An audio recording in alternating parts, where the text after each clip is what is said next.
Muito obrigado pelo convite e é um privilégio voltar aqui. Quando a Vera me enviou o convite, já não sei, junho ou julho, eu tive muita relutância em aceitar, por várias razões.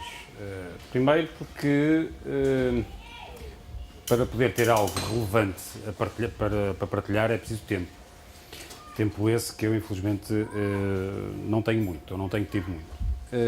Segundo, porque é preciso também ter um conteúdo que mereça a audiência que aqui temos, e espero que através das vossas questões e interrogações possamos ter aqui algum conteúdo interessante. Isto porque o título, conforme foi referido, é muito curto e por isso dá para tudo, não é? E dá também para o facto de eu ter aproveitado para fazer uma síntese daquilo que tem sido o meu percurso profissional, não porque ele seja de alguma relevância comparativamente com outros, mas porque ele permite contar algumas histórias que acho que poderá ser mais interessante do que propriamente um dissertar de conselhos que muitas vezes produzem muito pouco efeito e têm também muito pouca relevância. E por isso, e também porque é a primeira vez que o estou a fazer, alguns dos que me conhecem sabem que eu sou uma pessoa relativamente reservada, com muito pouco interesse em estar no palco, mas achei que eu deveria fazer aqui onde passei 5 anos da minha vida e onde fui feliz também, graças a muitos dos que estão aqui presentes, e por isso achei que era o momento e o sítio ideal para o fazer. E por isso a minha intervenção será muito curta e conto com o diálogo. Aliás, foi assim que iniciamos, que foi iniciado aqui o IEOA Sharing há uns anos atrás, e como tal eu mantenho esse espírito de que quem é convidado faz uma intervenção muito curta e está depois disponível para interagir convosco.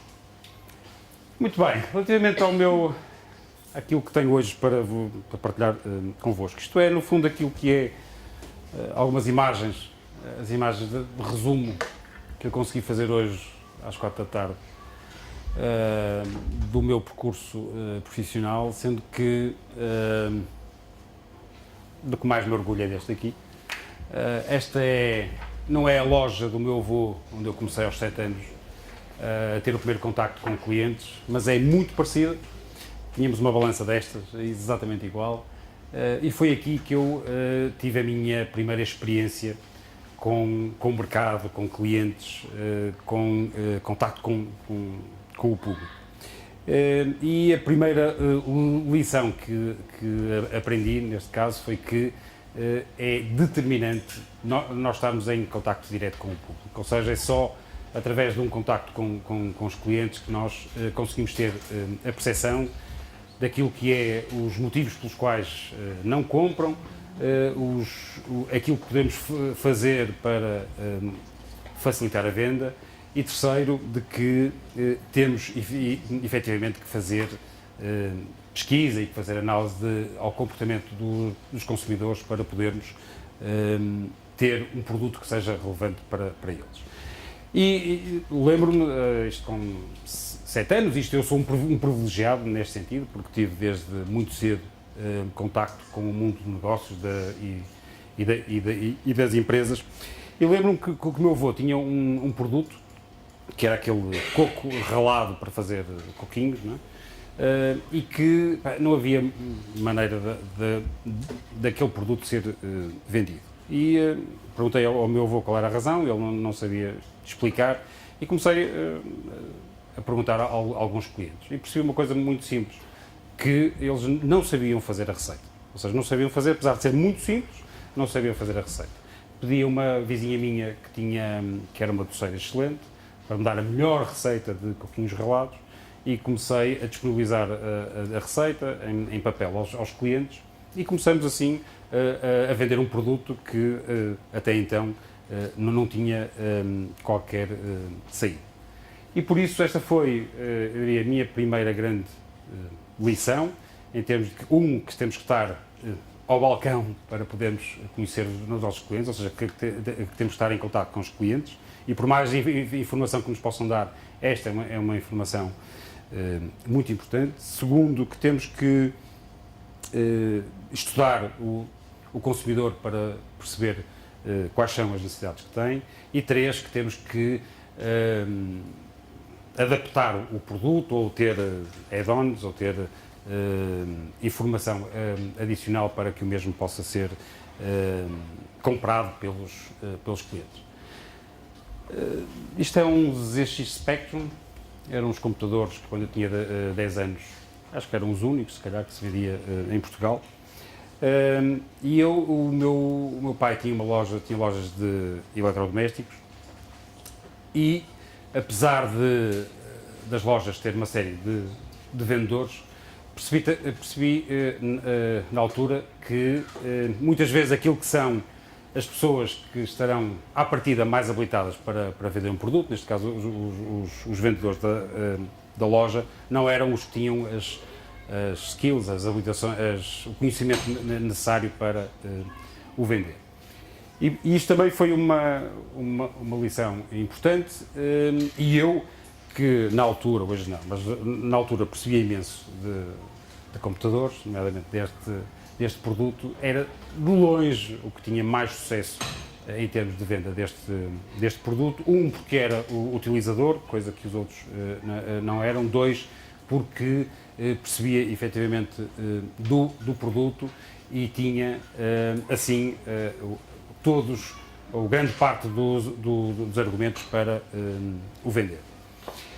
Percebi também uma série de coisas interessantes que temos em contato com os clientes, mas deixo isso para mais à frente. Em seguida, isto com os meus 18 anos, fiz uma opção de vida arriscada, diria eu.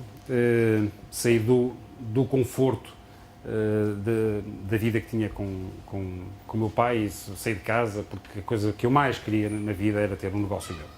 Então decidi enverdar por uma área que aparentemente é fácil, que é a área da hotelaria, dos bares, dos restaurantes, naquele caso uma loja de produtos gourmet.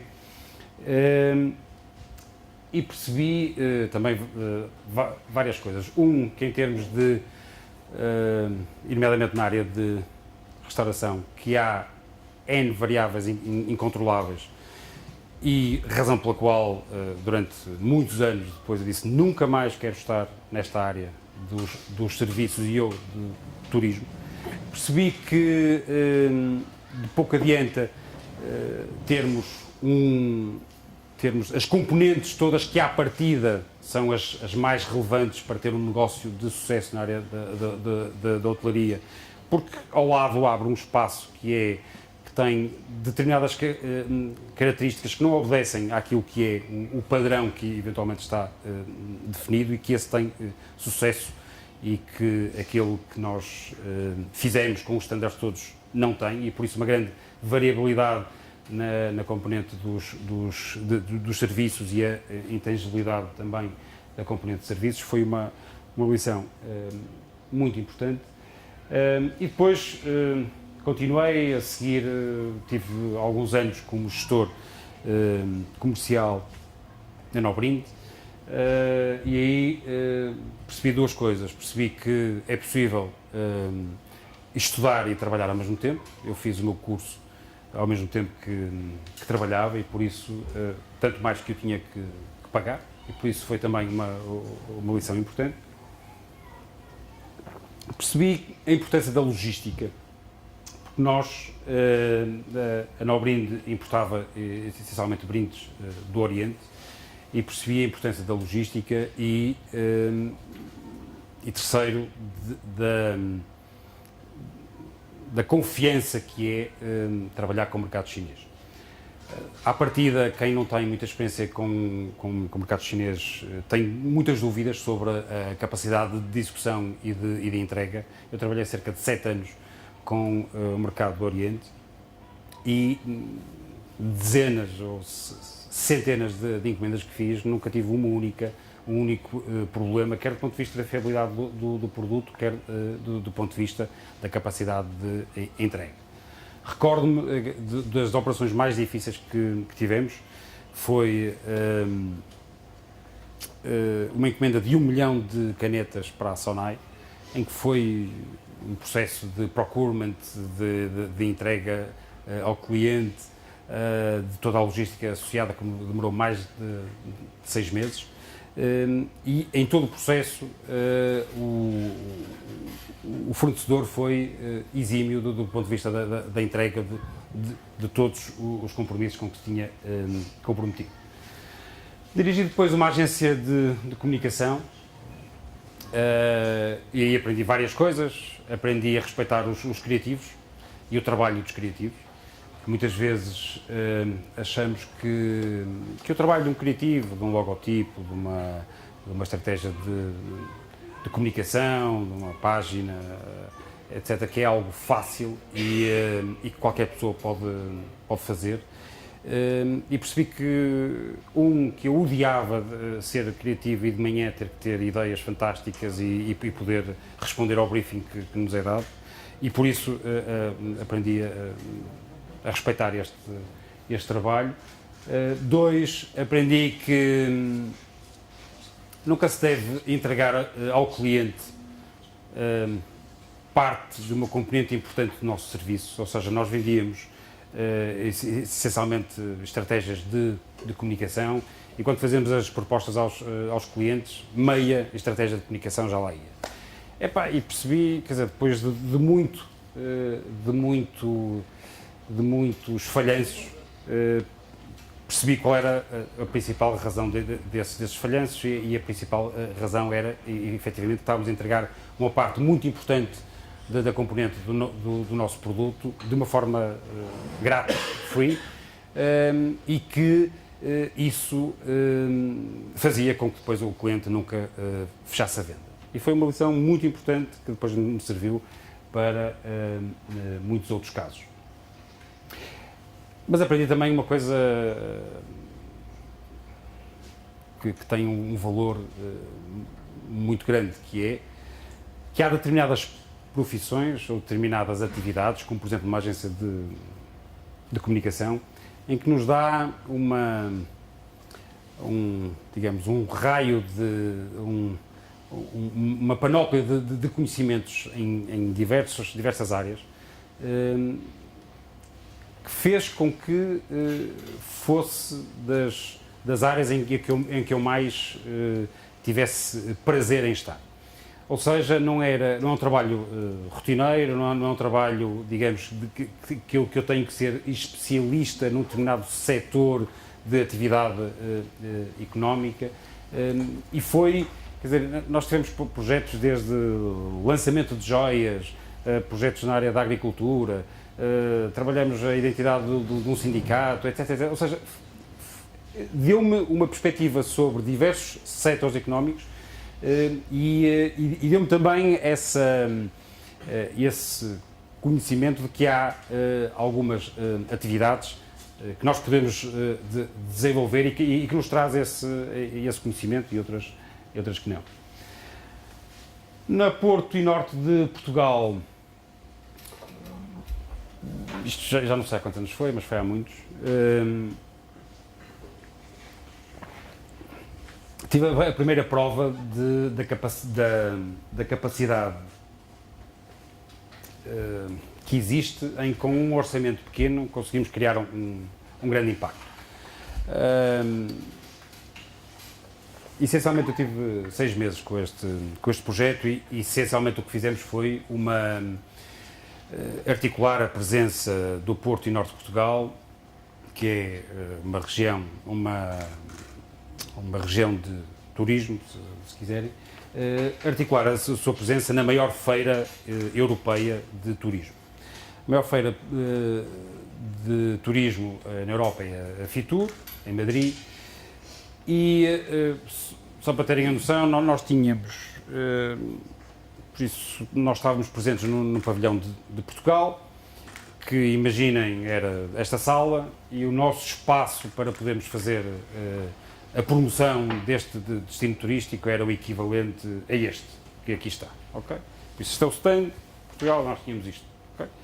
E comparativamente com os outros stands, cada um, havia, eu diria, dezenas de stands, de regiões, de países, etc., que tinham uma área equivalente, eu diria, 5 vezes este espaço todo, ok? Por isso, nós tínhamos que competir, internamente, com todos os outros destinos turísticos, 2, com todos os outros stands que existiam dos outros países e das outras regiões.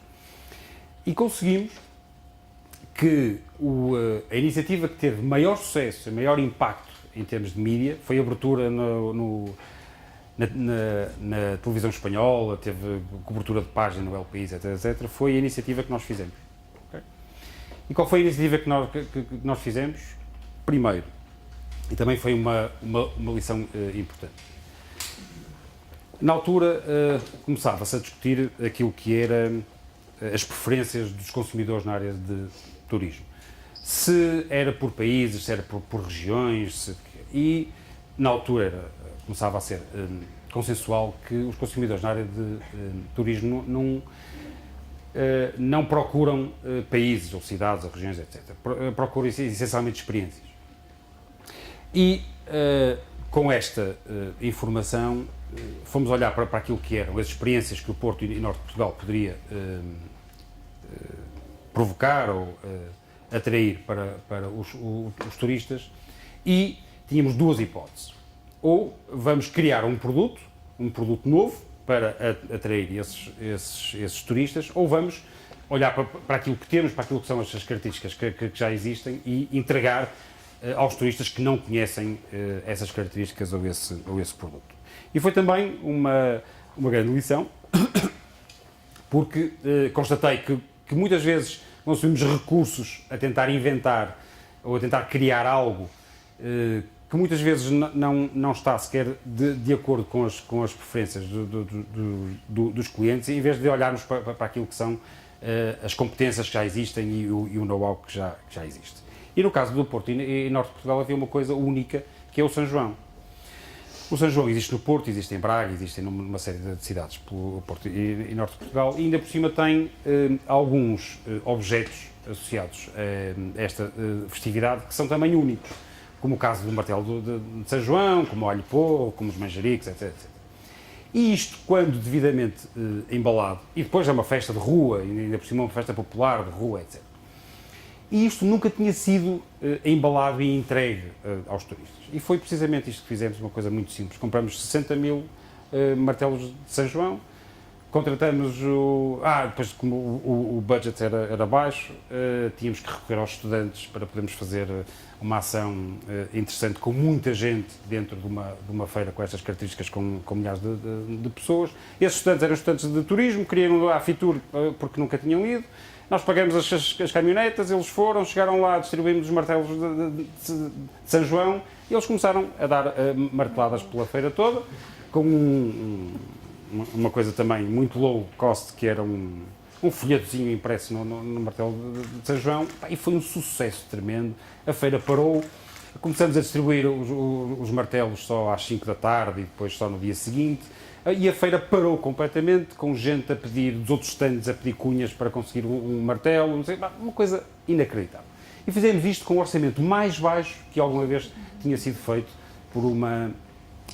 neste caso pelo Porto e Norte de Portugal, e reparem, sem presença física em termos de stand, que muitas vezes vocês sabem a seca que é esses stands, etc. E por isso foi também uma lição importante, que muitas vezes nos desculpamos com a ausência de budget para criar uma determinada ação, e que é possível termos ações eficazes com pouco orçamento.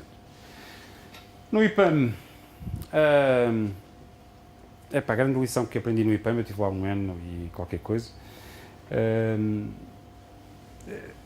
como é que eu vou dizer isto de uma forma simpática? Eu não consigo dizer de uma forma simpática. É o bullshit das parcerias. Um dos maiores desafios que tive, eu tinha a responsabilidade das relações institucionais e marketing interno, foi olhar para aquilo que eram as parcerias que tinham sido, que estavam estabelecidas com o IPAM e com várias entidades. E percebi que a maior parte daquelas parcerias, não estavam ativas, 2, não tinham nenhum interlocutor identificado, 3, não havia benefício nenhum para nenhuma das partes, 4, não criava impacto para nenhuma das organizações signatárias das parcerias. E por isso revi aquele modelo todo e aprendi também, e foi mais uma lição que tirei, que mais vale nós termos poucas parcerias, mas elas efetivamente funcionarem, do que querermos ter muitos logotipos no slide que depois não criam qualquer impacto. E desse ponto de vista, a equipa aqui da incubadora sofreu muito com esta minha visão, mas eu era muito chato, sempre que alguém queria estabelecer parcerias aqui na incubadora, porque tinha tido precisamente essa experiência e a verdade é que é curioso, tenho-me cruzado aí na estrada com a Red Angels, que foi uma das 2, acho eu, entidades de Business Angels com quem na altura fizemos aqui parcerias, e tenho verificado que há frutos dessa parceria, que a Red Angels é os Business Angels que mais ativos estão aqui na incubadora. E por isso foi uma lição importante, e é algo que eu também vos deixo em termos de conhecimento. Parcerias é muito interessante, mas se efetivamente for algo que seja aferível, que tenha interlocutores, que possa efetivamente ser ativada e que crie impacto e que seja benéfico para ambas as entidades. Na CH Business Consulting, uma consultora em Coimbra, aprendi também uma grande lição, que é a de que existe um valor hora para o nosso trabalho, não é? E como existe um valor hora, convém que alguém o tem que pagar, e por isso convém termos a noção de que para as entidades que gerimos e as entidades para as quais trabalhamos, temos que ter esse compromisso de que há um custo hora que é suportado pela empresa e que o mesmo tem que ser suportado pelos clientes. E foi também uma experiência interessante. Isto começou com... Eles convidaram para dar uma formação na área de empreendedorismo, acho eu, e fizeram-me um desafio muito simples, que é, olha, se você tiver... se a avaliação dos seus clientes for de média, estivesse situada entre 4,5 e 5, sendo que 5 era o máximo, nós contratamos. Como foi 4,7, fui contratado, e a seguir o negócio que fizemos foi dos melhores negócios que eu fiz na vida, que foi vendi-lhes literalmente 3 dias da minha semana, por isso ainda tinha 2 dias para fazer o que quisesse, com um valor estabelecido em termos de hora, sendo que nem sequer eu me tinha que preocupar com as vendas. Ou seja, eram eles que tinham que vender o meu valor hora esse que estava estabelecido. E digo-vos, tive 2 anos neste registro, e durante os 2 anos eles faturaram todas as horas que tinham comprado, que me tinham comprado. E por isso, esta é também uma lição de vida que acho importante partilhar, que é precisamente a questão de termos a noção de que o nosso tempo é medido e que o nosso tempo tem que ser pago pelos clientes e que tem que ter uma sustentabilidade em termos de gestão da empresa. No escape dei um ano, acho que foi um ano de aulas de comunicação empresarial, acho que foi. E aprendi uma coisa fantástica, aprendi a respeitar os professores, e o trabalho dos professores. Para mim é uma seca ser professor, uma seca, nunca imaginei que fosse tão mau, para mim, pessoalmente, porque é preciso testes, corrigir testes, pautas, depois os alunos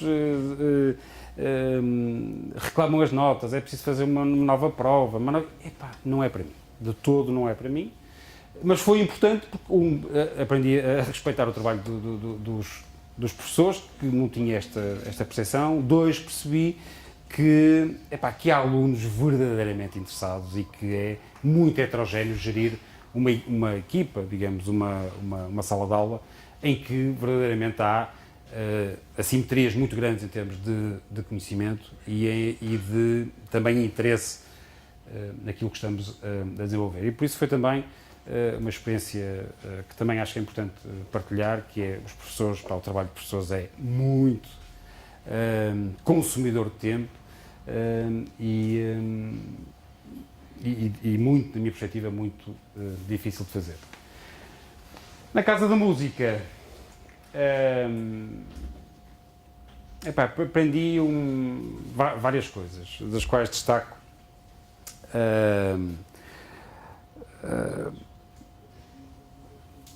a necessidade de nós termos a responsabilidade, eu diria, em tudo aquilo que fazemos, termos accountability, ou seja, termos a entrega daquilo que é o que nos comprometemos, de medir o resultado daquilo que fizemos e de melhorar tudo aquilo que fizemos. Aprendi também, e porquê é que eu aprendi isto? Porque tínhamos, a minha missão era uma missão muito simples, que é, tens 15 meses para fechar 7,5 milhões de euros de mecenato e patrocínio. É o maior budget alguma vez fechado por uma entidade na área de mecenato e patrocínio. E a primeira coisa que eu fiz foi precisamente isto, numa lógica de continuidade, ou seja, a Casa da Música tinha uma série de patrocinadores que tinham dado no passado esses 7,5 milhões de euros. Era preciso assegurar que nos 3 anos seguintes continuassem a dar esse valor de patrocínio e mecenato. E a primeira coisa que eu fiz foi, ok, então vamos, com aquilo que foi entregue em termos de 7,5 milhões de euros, vamos explicar e vamos informar quem nos deu este dinheiro daquilo que foi o impacto gerado com este apoio. E foi um trabalho muito difícil, tivemos que fazer o levantamento histórico de todas as atividades que tinham sido desenvolvidas e fui bater novamente à porta dessas empresas. Estamos a falar de Galp, Presidente do Conselho de Administração, tudo Presidentes do Conselho de Administração, de Galp, EDPs, mais BPI, Sonais, etc, etc. E foi fantástico ver aquilo que era a humildade de certas pessoas neste tipo de processos, a humildade do ponto de vista de ouvir e do ponto de vista de melhorar aquilo que tinha sido feito. 2, aquilo que é a ausência de accountability por muitas das entidades que recebem patrocínios e que depois vão lá buscar o cheque e que nunca mais dão um retorno daquilo que foi o impacto causado por isso. E 3, que com esta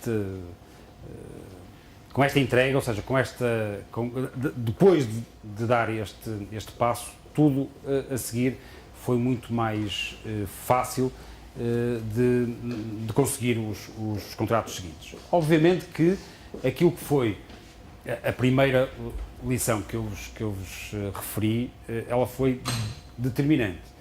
Ou seja, para além de ter a humildade, no fundo, de explicar qual tinha sido o resultado do apoio que nos tinha sido dado, também tive a estudar aquilo que eram as estratégias de comunicação e de mecenatos e de patrocínio de todas estas organizações para perceber concretamente onde é que poderia fazer ligação o apoio que nos estavam a dar com a sua estratégia. E em quase todos eles surpreendi-os com a capacidade que eu e a equipa que liderava tivemos de fazer este fit entre aquilo que eram as nossas necessidades e aquilo que eram os interesses do cliente, neste caso das entidades que patrocinavam a empresa. Aprendi também, e por último, uma grande lição, que é, todos os projetos, e vocês sabem melhor do que eu, todos os projetos têm que ser construídos por fases, e essas fases têm que ser, digamos, construídas em blocos, assim, em que uma atividade deve ser desenvolvida depois de outra estar devidamente solidificada para que se permita precisamente chegar ao final com o resultado que se espera. Na incubadora, esta é mais difícil, mas na incubadora eu acho que a grande lição que tirei foi, curioso, a importância da comunicação. Durante muito tempo, e muita gente me chateava também, chateava no bom sentido de que é importante nós comunicarmos aquilo que é a incubadora, o que faz, é importante dar entrevistas aos jornais, é importante... E eu fui muito relutante durante muito tempo em ter esta disponibilidade e este interesse grande em termos de estar no palco e de colocar no palco a incubadora, isto porque o grande foco que eu achava que deveria ser dado era precisamente às empresas e não tanto à instituição em si. Mas a verdade é que perde-se com esta visão, muitas vezes, de demasiado low profile em termos de comunicação, perdemos oportunidades de estar no loop, de estar no radar e, por isso, muitas vezes estar presente em oportunidades que nos podem ser apresentadas e que nós não estamos porque retraímos muito em termos de comunicação. Eu acho que eu diria que esta foi a grande lição que tirei, também porque eu tinha muito a perspectiva de que era o trabalho que estava aqui a fazer na incubadora, era um trabalho de longo prazo, ou seja, era preciso gerar empresas suficientes que causassem um impacto suficiente na economia que merecessem ser merecedores dessa atenção, mas a verdade é que, pelo meio, fomos perdendo algumas empresas que tinham histórias interessantes para contar, e a própria incubadora também tinha histórias interessantes para contar durante este percurso, e por isso aquilo que partilho convosco é que quando tiverem, ou seja, olhem para aquilo que é a vossa estratégia de comunicação como algo contínuo, ou com uma atividade contínua e recorrente, e não tentem gerir apenas os picos, mas sim, digamos, uma continuidade em termos da entrega que dão de comunicação. Por último, na Portugal Ventures, a primeira coisa que validei é que a sorte não é... A sorte não é obra do acaso. Como é que eu fui parar a Portugal Ventures? Eu fazia todos os dias, eu moro no Porto, eu fazia todos os dias o trajeto de comboio da Estação das Devesas, onde deixava o carro até aqui. E há um dia que estou nas Devesas, no hall de entrada das Devesas, e vejo um senhor sozinho, meio desnorteado, eu olho para ele e disse, isto tipo, parece-me o Ministro da Economia, que acabou de ser, ainda não tinha, o Governo ainda não tinha tomado posse, mas tinha aparecido nos jornais as fotografias. Ele estava ali sozinho, era diretor da incubadora, futuro Ministro da Economia, e disse, é agora. Fui ter com o homem e disse-lhe, olha, desculpe lá, não foi assim que lhe calhou a pasta da Economia, foi literalmente assim que me estou a dizer. Ele disse, foi a mim, então foi, tomado posse na sexta-feira, isto era para aí uma quarta-feira, não sei o quê. Eu disse, olha, eu sou diretor da incubadora de empresas no Estado de Aveiro e por isso gostava muito do dia que, se tiver oportunidade e se tiver interesse, de partilhar consigo alguma da minha experiência em gerir uma incubadora, de falar um pouco do ecossistemas empreendedores, etc. E pronto, eu ia-me embora, né? E a resposta dele foi absolutamente surpreendente e disse, por mim pode ser agora. Acabei de perder o comboio para Lisboa e por isso, se quiser dou-lhe boleia para Aveiro, vamos a conversar e depois eu sigo viagem. E pronto, estive ali quase uma hora de quality time, não é? Com o Sr. Ministro da Economia. Ele veio aqui à incubadora, teve aqui uns minutos, depois foi-se embora. E a verdade é que, esta foi a primeira incubadora que o Sr. Ministro da Economia depois visitou, depois passado um mês e meio. Dois, deu-me... ele conhecemos e depois, e por isso, quando depois foi necessário encontrar uma pessoa para dificilíssima missão herculesca de gerir a Portugal Ventures, o Sr. Ministro já me conhecia e por isso foi muito mais fácil nós podermos trocar impressões sobre esse novo desafio. E foi também muito importante para eu perceber qual era, digamos, a agenda estratégica dele, com a qual eu estava de acordo, e foi assim depois que fui parar à gestão da Portugal Ventures, que é uma empresa pública, detida a 80% por empresas públicas ou do setor empresarial do Estado, que gera 18 fundos de capital de risco, com ativos de 210 milhões de euros. E esses fundos têm participações sociais em cerca de 120 empresas, e por isso todos os dias de manhã, quando eu acordo, qual é a empresa, okay, que está a precisar da minha atenção. Temos escritórios no Porto e em Lisboa, temos uma equipa de cerca de 40 pessoas, existimos desde 2012, e temos tudo aquilo que... E não temos tudo aquilo que é de bom do privado, e temos tudo aquilo que é de mau do público, ou seja, estamos ali no meio, levamos dos dois lados, e por isso não temos a agilidade que o privado tem, e temos os constrangimentos todos que o público tem, e pronto. Investimos essencialmente na fase seed, ou seja, a seguir aos BA, aos Business Angels, se quiserem, em áreas de tech, life science e turismo, e pronto, essencialmente é isto. E termino, acho que foi esta a grande lição. Estou também a aprender agora a lição de que é muito difícil gerir qualquer coisa do setor empresarial do Estado, ligado ao Estado. É muito mais difícil do que aquilo que a maior parte de vocês possa imaginar, porque existem uma série de constrangimentos e de layers de decisão que nos impede, quem como eu toda a vida teve no setor privado, de fazer, digamos, de implementar o plano com o ritmo que eu queria implementar, mas pronto, vamos corrigindo no dia-a-dia e acho que no final do dia vamos ser bem-sucedidos. E pronto, acho que é só. Meia hora. Acho que é só.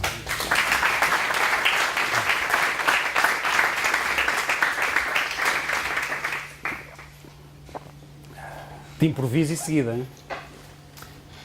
Estou disponível para o que quiserem. Ecossistemas empreendedores, Venture Capital, Portugal Ventures, alguma coisa desta minha experiência que seja relevante. Força. Diz-me. Fazendo uma retrospecção e para além da parte da comunicação, o que é que teria feito mais diferente aqui na incubadora? Aqui na incubadora? Sim. Epá, tinha feito muita coisa diferente. Ora, aqui na incubadora, o que é que eu tinha feito de diferente? Tinha estado mais presente. Bem, primeiro, é que há um contexto que é importante. Quer dizer, quando eu comecei aqui em 2012, isto tinha 300 metros quadrados e 7 empresas, acho eu. Não é? Quando eu saí, tínhamos 2.500 metros quadrados, 30 empresas, acho eu, mas não sei quantos já tinham saído, etc, e sobretudo tínhamos empresas com relevância nos seus mercados. E por isso há aqui um contexto que tem a ver com aquilo que era o ponto de partida. Mas tinha estado muito mais ligado em rede. E a rede não é aqui, a rede não é com a região da Aveiro, ou com Coimbra, não sei o quê, para a rede, com Braga, com Lisboa, com Algarve, tinha estado muito mais ligado em rede. Nós estamos aqui, aqui também temos uma coisa fantástica, que é uma universidade de topo em termos internacionais, e por isso é confortável, a cidade é porreira, temos a universidade, temos acesso a uma série A inovação, equipas fantásticas, etc. Por isso também este é um ecossistema muito particular. E depois tínhamos também uma PT relativamente interessante na altura, ou seja, tínhamos aqui um contexto que também facilitava com que estivéssemos confortáveis aqui. Mas eu diria que teria, e respondendo à tua pergunta diretamente, tinha estabelecido mais redes e com isto o que é que eu tinha conseguido? Tinha conseguido aprender mais rapidamente, tinha conseguido alavancar mais a atividade das empresas que aqui estavam. Acho que essencialmente isso. O que é que eu tinha mais feito de diferente? Tinha criado um programa de incubação, porque o modelo que se criou aqui não foi bem um programa de incubação, foi assim uma coisa mista, diferente. Nós queríamos fazer uma coisa que ninguém fazia, ok? Então fizemos assim uma coisa diferente, que tem resultado, mas pronto, era mais fácil e menos duro se tivesse optado por fazer aquilo que fazem algumas aceleradoras, tipo a BTI, a Fábrica de Startups, etc, que fazem um programa de aceleração, 3 meses, mandam a malta toda para aqui durante 3 meses, ou um mês, ou o que seja, a seguir isto gera-te deal flow, ou seja, gera-te projetos que vêm ao programa de aceleração e depois tens um output que enche depois a incubadora. Teria feito isto. E teria feito isto com parceiros, sem ser daqui de Aveiro e eventualmente, não sei, da região centro, mas teria feito isso. Poderia mais ter feito. Acho que isto, não sei, não sei. E teria trabalhado muito melhor a comunicação. Quer dizer, este é o 37º. 37º, se vocês virem a lista da malta que veio cá, é do melhor que há. Tirando eu, claro. O melhor que há. Gente que veio aqui de Borla, eu nunca me esqueço, veio aqui uma vez o Luís Portela, presidente do Conselho de Administração da Bial.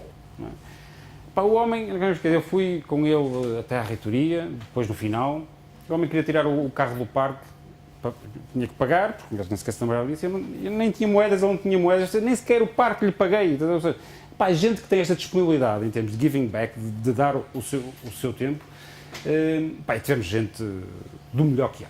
E por isso tinha trabalhado mais esta componente, ou seja, tinha trabalhado melhor a comunicação destes eventos, e tinha dado, se calhar, também, se tivesse feito mais ligações em rede, mais não sei o que mais, acho que tinha alavancado mais aquilo que era o excelente know-how que tínhamos aqui. Teria também, se calhar, aproveitado mais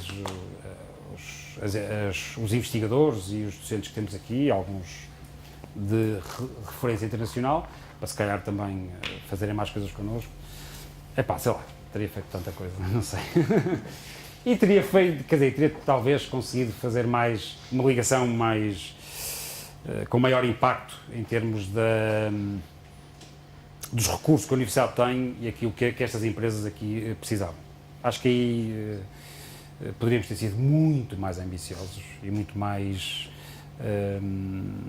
e com impacto muito mais direto. Era sempre muito difícil conseguir fazer o entrosamento destas duas coisas. E eu não me calo. E por último, acho que tinha feito... tinha ido bater à porta das... Isto não é nenhum caderno nem cargos, Adriana, desculpa a pergunta. Acho que tinha ido bater mais à porta de empresas importantes daqui da região. No sentido de fazer com que as empresas que aqui estão pudessem fazer duas coisas, ser parte do ID dessas empresas, digamos, estamos a falar do Mesatronic ou de empresas que têm já uma escala interessante, e poderem ser parte do ID, ou não podendo ser, podendo experimentar os primeiros pilotos, a primeira validação comercial ou a primeira validação em termos de pilotos. Acho que pronto, e calmo, não digo mais. Diz, desculpa, tem um...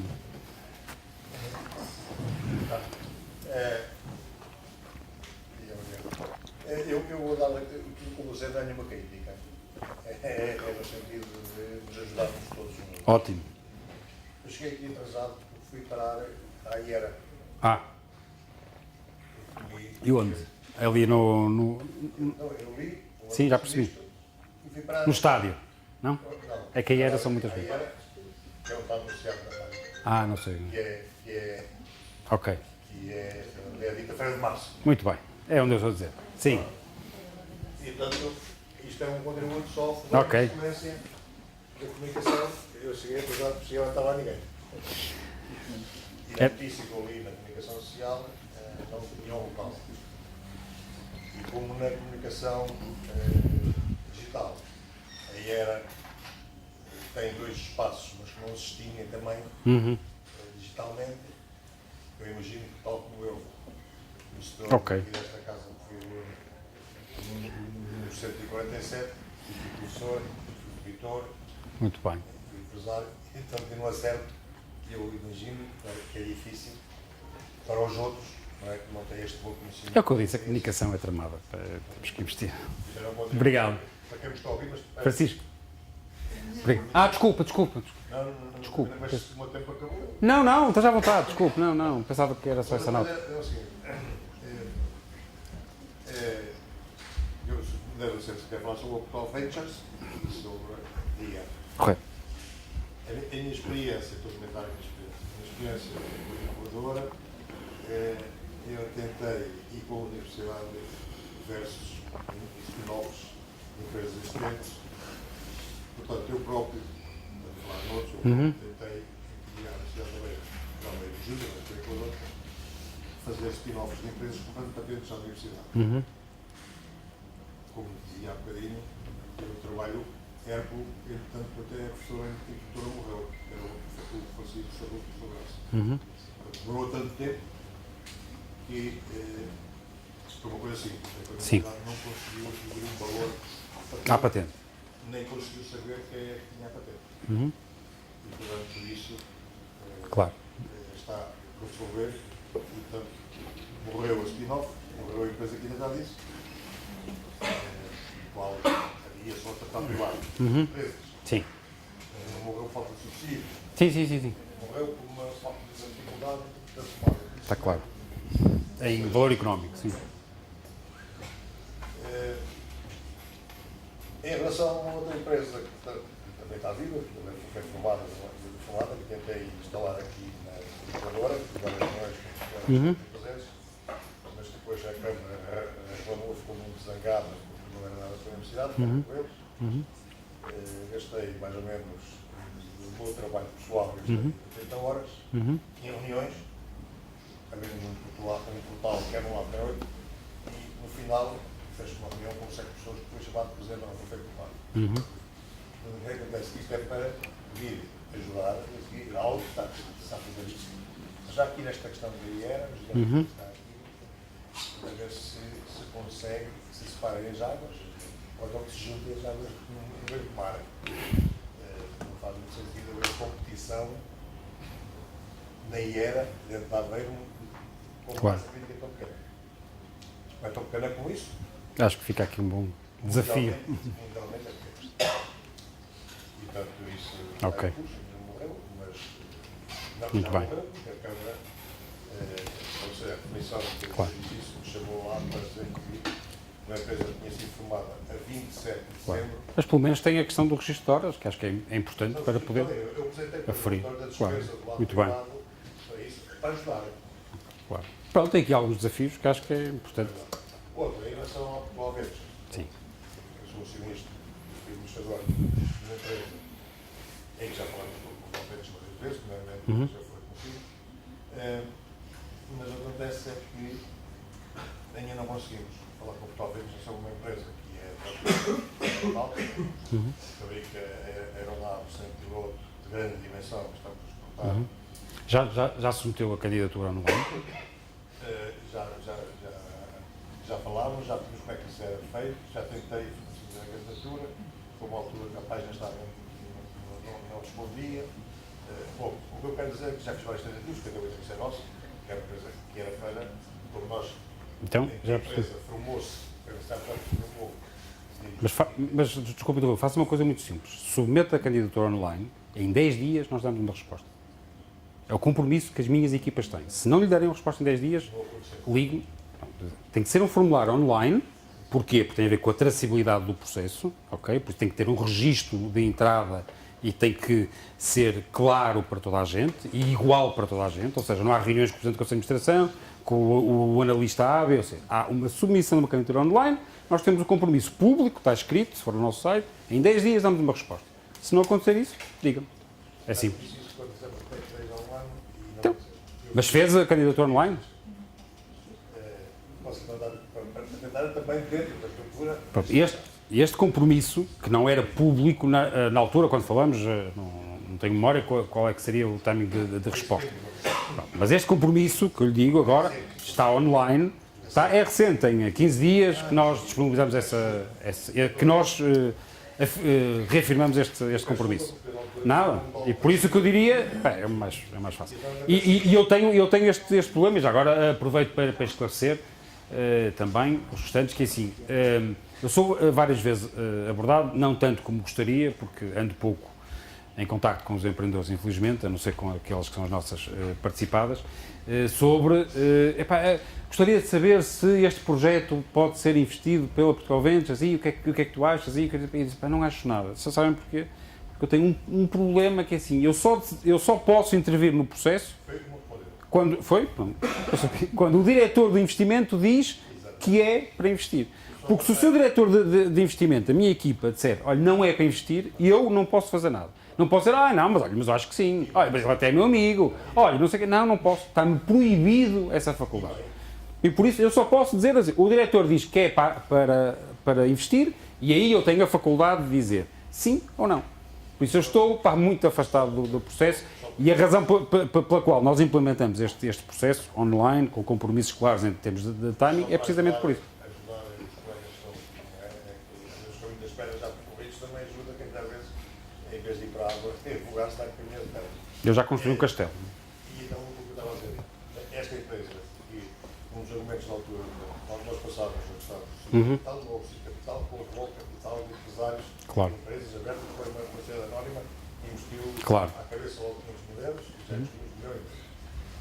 E agora, precisávamos, passámos na questão, estávamos a trabalhar na altura com o BES. Nós depois falámos sobre isso. É só para dar-vos a oportunidade. Desculpa. Eu só consegui. E eu não consegui, mas já me explicou porquê, porque todas as capital de risco, todas as tipos de capital e todo o diretor de Business Science, eu que sou, por acaso, o presidente da Assembleia Geral da Business Science também, mas tanto é acontece. Mas não é desse domínio, não é? Sim. De capital, nós nem não conseguimos. Digo nós, porque eu tenho gestor, nem não conseguimos, porque nós ventures fosse efetivamente chegasse a, olha, venham cá falar connosco. Okay. Mas, pronto. Já lhe dei informação sobre o processo. Dois, dou-lhe uma nota adicional, que é, também, nós estivemos sozinhos durante muito tempo. Ou seja, a Portugal Ventures e não somos nós que o dizemos, é a CB Insights que disse a semana passada, que é uma entidade que faz esse mapeamento e os estudos, disse que, um estudo na Europa, que são os venture capital mais ativos e que fazem mais investimentos, e em Portugal disseram, o mais relevante e mais ativo é a Portugal Ventures. Isto foi há uma semana ou qualquer coisa. E por isso, nós estivemos durante muito tempo sozinhos no mercado. Acontece que agora, isto é muito recente, agosto, nós estamos em outubro, em setembro foram assinados uma série de contratos para levantamento de fundos via IFD, para a constituição de fundos de capital de risco por várias entidades. E por isso há neste momento, eu diria, mais 10 entidades que estão a levantar fundos e que têm compromissos em termos de discussão de investimentos até ao final do ano. E por isso há muita gente, hoje em dia, quem pode ir bater à porta. Terceira nota, vai ser lançado, foi hoje promulgado, acho eu, pelo Presidente da República, e falta uma portaria, uma coisa qualquer, mas vai ser lançado agora, daqui a uma semana ou 15 dias, o 200M, que é um fundo, um match funding, em que é feito, que os investimentos são superiores a 1 milhão de euros e em que é sindicado, ou seja, é feito, ou seja, em que é possível fazer digamos, em que os privados metem 50% do capital necessário e o fundo mete outros 50%, isto é automático. E por isso eu diria que tem quer estes novos players no mercado, quer esta possibilidade em termos de 200M, que eu acho que deveria partilhar. Eu estou na ativa, que é parecido com os Ventures, em que eu me escrevi de plataforma e já tive 2 reuniões. Excelente. Diz, Francisco. Tenho duas perguntas, mas são muito rápidas. Se puderes responder às duas ótimas, senão passa a outra.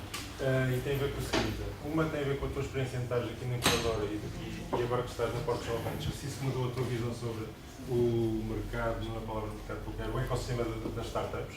Se tens uma visibilidade diferente por algum motivo, pela posição em que estás ou não. Portanto, qual é a tua atualização de imagem entre teres sido incubadora até estás agora na Portugal Ventures, em termos de desenvolvimento de todo este ecossistema de startups, seja pela quantidade, pela qualidade, como quiseres qualificar? Deixa-me responder a essa. Posso? Okay. Tenho uma visão muito diferente, ou seja, tenho um conhecimento, passado um ano e poucos meses, que não tinha a data. Quer dizer, primeiro, se quiserem aquele que muitas vezes mais é criticado, se quiseres, é que há muita empresa que torrou muito dinheiro, e dinheiro nosso, ou antes dos fundos que nós gerimos. Por exemplo, não tinha noção destes, de valores, como por exemplo, aquele que é público da Kinematics, que torrou 8 milhões de euros, não é? 8 milhões de euros é muito dinheiro para torrar num só projeto. A BioAlvo já tinha torrado 10, e etc. Ou seja, isto para dar a resposta, hoje em dia tenho um conhecimento sobre aquilo que são as necessidades de funding, as necessidades de fundos que muitas empresas precisam para completar o seu roadmap em termos para poderem gerar receitas essas e poder ter, digamos, um roadmap que seja interessante para nós fazermos o nosso desinvestimento. Ou seja, muitas vezes, sobretudo na área de life science, que é preciso testes clínicos, é preciso, digamos, muito investimento. Dois, que em alguns casos demos dinheiro a mais às empresas numa fase em que não deveríamos ter dado, à luz do que sabemos hoje em dia. Okay? Três, que o ecossistema que nós falamos muito, esta questão da startup, mas isto é tudo muito recente, quer dizer, isto tem 5 anos, quer dizer, ou seja, ninguém sabia, quando nós começamos em 2012, ninguém sabia fazer isto, não havia referências, ninguém dizia, mas como é que se faz? Como é que faz um contrato de investimento? Não havia, ou seja, a Portugal Ventures teve que desbravar, teve que fazer o caminho das pedras, teve que inventar uma série de coisas, teve também ela própria que aprender a fazer capital de risco, ok? E eu diria, quer dizer, esta é também a função de uma empresa que está a combater uma falha de mercado, ou seja, não há outros players a fazer este tipo de investimentos e por isso cumpriu o seu papel. Pelo meio teve boas decisões, más decisões, ainda ontem anunciamos a venda de uma empresa por 5 vezes aquilo que tínhamos comprado ou aquilo que tinha sido o nosso investimento. Isto, quer dizer, e pronto, respondendo à tua pergunta, foi também uma lição importante. E uma lição importante que é a questão do ecossistema, que é ainda muito recente neste mercado. Outra lição também é que isto demora tempo, quer dizer, nós não conseguimos medir o impacto de uma empresa que tem 5 anos, quando aquilo que é uma atividade normal de um fundo é de 10, quer dizer, e por isso, eu sei que é um bocado chato, mas falamos daqui a 5 anos, não é? Quer dizer, só que o problema é que, possivelmente, eu já não estarei nestas funções. Mas é o que é a atividade, ou seja, nós não podemos querer resultados imediatos numa atividade que é necessariamente uma atividade de médio ou longo prazo.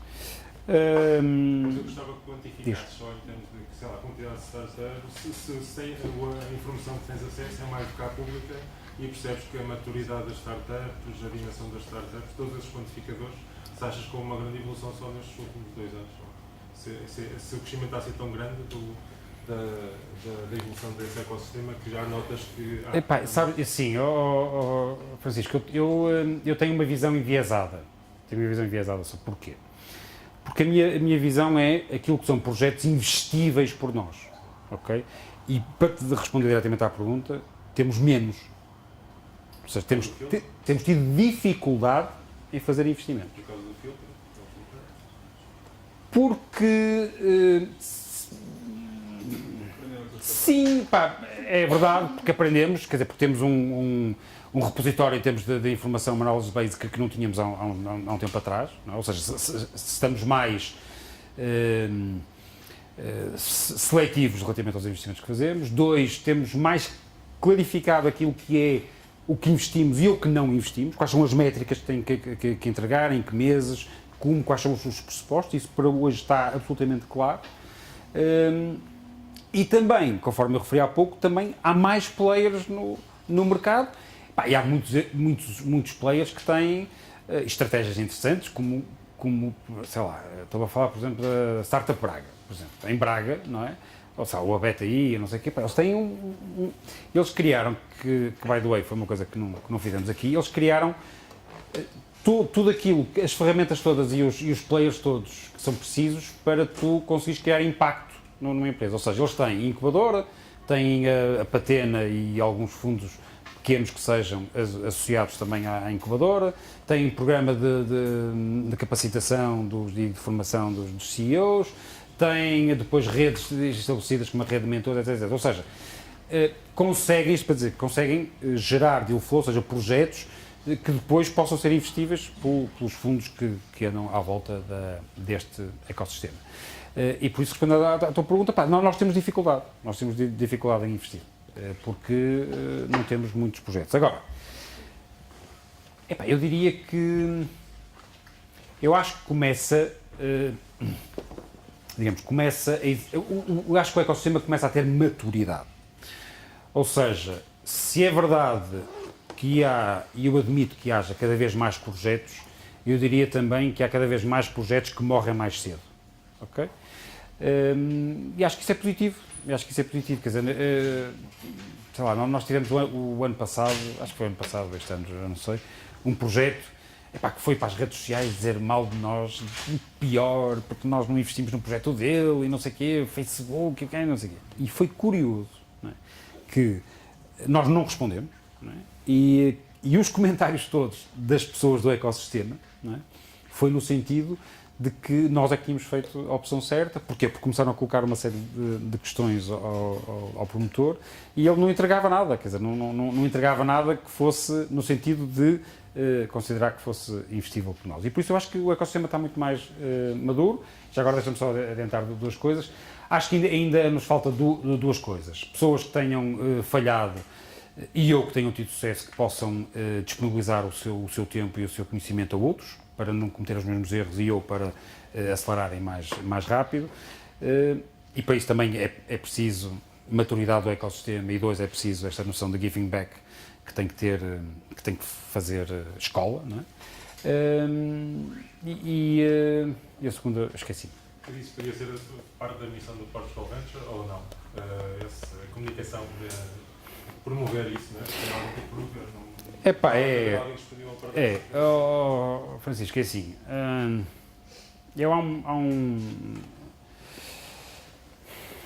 nós somos uma empresa pública e por isso tem uma missão pública, ok? Quem nos confiou o seu dinheiro para nós gerirmos os fundos tem o dever de reportar, ou seja, nós reportamos aos LPs dos fundos, ou seja, quem nos colocou o dinheiro nos fundos que gerimos, nós reportamos aquilo que é os investimentos que fazemos e toda a atividade dos investimentos que fazemos. Mas acho que, em cima disto, eu acho que temos, fruto desta experiência que acumulamos durante estes 5 anos, um dever de partilhar com a sociedade. Só que depois aqui pesa várias coisas. E por isso, para dizer que um dos projetos que eu queria implementar era precisamente uma knowledge base daquilo que são, essencialmente, os falhanços que ocorreram durante dos investimentos que fizemos. Agora, temos isto internamente, este projeto internamente a ser desenvolvido, os post-mortem, ou seja, aquilo que é os projetos que falharam e a razão pela qual falhamos. Ainda não estamos em condições de os entregar à sociedade, mas é algo que nós temos identificado e que eu pretendo, durante o próximo ano, que seja partilhado. Okay? Sendo certo que nós somos um VC, estamos em concorrência com outros e por isso é sempre difícil gerir isto, mas pronto, acho que iremos fazer. Diz, Miguel. Celso, pegando aqui no teu papel da incubadora e agora na Portugal Ventures, E aqui numa analogia, digamos que aqui tiveste ao leme e tiveste com pessoas que estiveram ao leme e que estão ao leme, e agora estás numa missão que eu vou chamar de farol. Eu queria que tu nos deixasses os 3 sinais à navegação de quem está ao leme para chegar a esse porto seguro, que é ter dinheiro para materializar boas ideias. Ou seja, conselhos para quem quer ser investido por nós, é isso? Ok.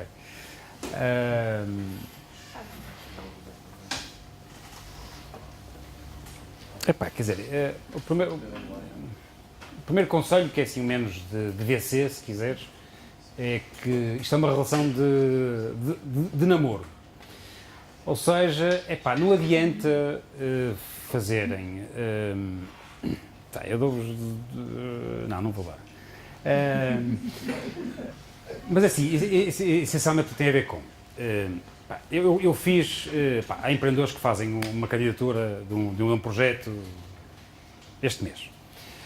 E depois nós no mês seguinte dizemos, pá, não é investível, já agora nós respondemos sempre e respondemos com aquilo que consideramos que deve ser alterado, que é sempre um granel, porque depois a malta diz, pá, não, mas vocês analisaram mal, pá, mas temos este compromisso. Dizemos não, por causa disto. Okay? E depois esse projeto continua, não é? E nunca mais nos dizem nada, ou seja, passa-se 1 mês, 2 meses, 3 meses, meio ano, e depois às vezes eu encontro, então como é que aquilo vai? E pá, olha, já temos clientes, já conseguimos ter a primeira validação, etc. Então, vocês não dizem nada, não dizem... mas vocês disseram, está bem, pá, isso foi há 1000 anos atrás, quer dizer, se vocês então têm outras métricas para entregar, pá, informem-nos, digam, falem com o analista, com quem vos responder, etc. Ou seja, isto, a primeira dica, se quiseres, é, pá, isto é uma relação de namoro, ou seja, é preciso ir fazendo updates, atualizando, etc. Porquê? Porque muitas vezes, porque nós analisamos muitos projetos, e há uma dinâmica grande, e às vezes estamos, digamos, mais atentos, se quiseres, a uma determinada área do que outra, uma determinada área específica, por uma série de razões, etc. E por isso, pá, isto tem que se ir alimentando. 2, que pá, em qualquer slide, quer dizer, em qualquer informação que se dá com um VC, é preciso dizer uma coisa muito simples, é quando é que nos vai ser devolvido aquilo que é o investimento que fizemos e com que múltiplos, quer dizer, uma coisa simples. Não. Terceiro, é ter métricas claras do ponto de vista daquilo que é o roadmap do desenvolvimento do projeto. Nós investimos numa lógica, ou seja, investimos trancheado, ou seja, dividimos o ticket, imaginem, 500 mil euros, dividimos consoante aquilo que é o compromisso que vai sendo estabelecido ao longo de 18 meses, e ao longo desses 18 meses tem que ir entregando aquilo que nos dão, que se comprometeram. E caso não seja possível, não é? Que devem ter, digamos, uma métrica que, do ponto de vista de retorno, possa ser igual àquela que nos estão a entregar. Okay? E por isso, este é o segundo conselho que dou, é ter métricas muito claras e balizadas num espaço temporal de 18 meses, que nos permita aferir o roadmap do projeto e quando é que vamos fazer e com que lógica é que nós vamos fazer o investimento. Que isto é a terceira coisa, que é para que é que precisam do dinheiro. E muitas vezes isto que é uma coisa simples, não é tão simples quanto isso. Ou seja, onde é que vão ser alocados aqueles recursos e com o tal roadmap que eu te disse, que é para percebermos com estas 3 coisas qual é o retorno que vamos ter. Obviamente que para tudo isto é preciso perceber aquilo que é o nosso posicionamento em termos de VC, por isso nós estamos na fase seed, fazemos investimentos em tech, life science e turismo, e por isso é preciso ver com atenção aquilo que está tudo escrito, regulamentos, facts, que está tudo disponível. É preciso investir nisso, mas isso acho que é um pressuposto base. Okay? Diz-me. Antes de mais, bem-vindo à casa. Obrigado. A minha questão é, em relação ao mercado competitivo, que são as VCs neste momento na Europa, o quão competitivo é Portugal Ventures comparativamente com as outras na Europa? Okay. E a segunda questão é em relação a mentores e advisors, o quão importante e relevante é para a credibilidade de uma empresa numa fase inicial, em termos de Portugal Ventures. Eu respondo à segunda, é decisivo. É decisivo. Ou seja, é de tal forma decisivo que nós obrigamos. E está no contrato. Ou seja, tem que ter. Okay? Tem que ter. Normalmente, peritos na área, ou seja, tem que ter advisors, ou membros do board, ou um EIR, um Entrepreneur in Residence, ou whatever. Tem que ter. Okay? Tem que ter porque, por várias razões, quer dizer, que não é preciso explicar, mas pronto, essencialmente tem a ver com uma visão externa daquilo que é o negócio. 2, skills que normalmente, e competências que normalmente os empreendedores não dominam. 3, também um conforto, ou seja, perante a Portugal Ventures, de que tem normalmente um elemento sénior, no board ou como advisor, que complementa o trabalho que fazemos. E por isso é obrigatório. Okay? A determinada fase, ou no início, ou nos primeiros meses, é obrigatório. E já tivemos casos em que não libertamos tranches de investimento pela ausência do cumprimento dessa milestone. A nossa vantagem, a nossa posição comparativa com outros. Confesso que não me tenho preocupado muito com o tema. Que tem muito a ver com aquilo que afirmei há pouco. Estamos sozinhos no mercado. Quer dizer, nós só investimos em empresas portuguesas ou com footprint em Portugal. E por isso não tenho muito essa noção. Mas tenho a noção, se quiseres, que nós... porque não é fácil comparar. Porque para comparar tem que ser comparável. Ou seja, um VC público, ok? E aquilo que é um VC público, quando comparamos com outros, nomeadamente França, nós temos... como é que explicar? Nós temos... a nossa proposta de valor está muito concentrada na nossa atividade VC pura. Ou seja, enquanto comparativamente têm, por exemplo, têm, por exemplo, ou em programas de aceleração, ou têm normalmente uma coisa que nós não temos, que é o financiamento público, ok? Do orçamento de Estado, okay? Coisa que nós não temos, okay? Pronto. E por isso têm muito mais recursos para gerar deal flow, para gerar empresas que depois possam ser investidas. Eu diria que mas não é fácil responder à tua pergunta, porque não é fácil comparar, ou que não é comparável. Nós estamos aqui no limbo, não é? Que temos um comportamento muito próximo daquilo que é os privados, mas não temos a agilidade que os privados têm e não temos os recursos que outras entidades têm comparativos. A Caixa Capital não entra, por exemplo? A primeira Caixa Capital acabou, não sei se vocês sabem, não é? Pronto, acabou do ponto de vista de investimentos. A Caixa Capital não faz investimentos. Eu disse isto publicamente no outro dia. O Stefan fez um trabalho, eu disse, tu fizeste um trabalho muito inteligente. Só para perceber aqui a diferença. Primeiro, a Caixa tinha um LP, ou seja, o dinheiro era da Caixa, okay? Por isso tem só um stakeholder a quem dar responsabilidades e que podiam constituir os fundos, ok? Nós temos 38, okay? Essas 38 entidades que nos entregaram o seu dinheiro para nós constituirmos fundos para gerirmos. E por isso a relação é muito diferente. 2, eles faziam muito menos investimentos que nós em VC.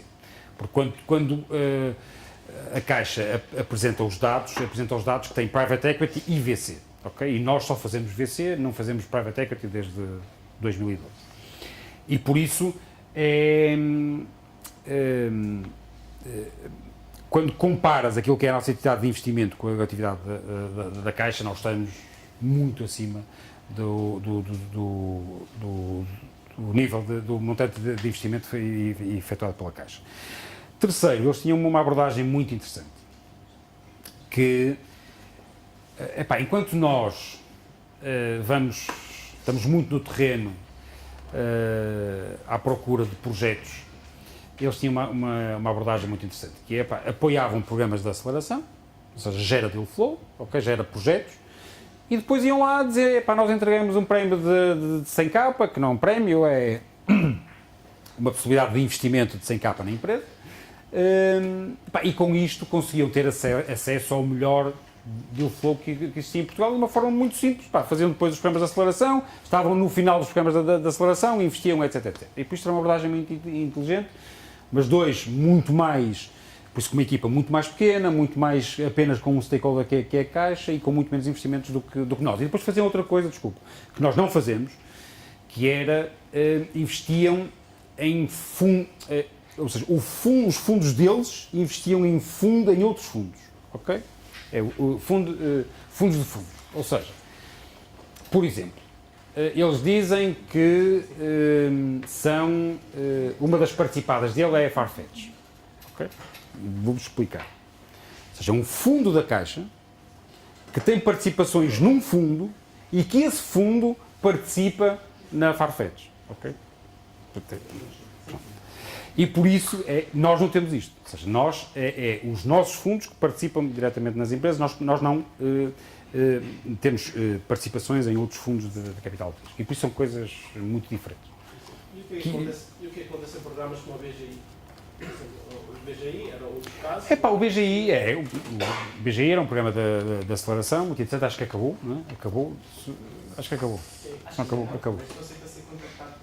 Pronto. Não, era um programa de aceleração com uma estrutura muito lean, em que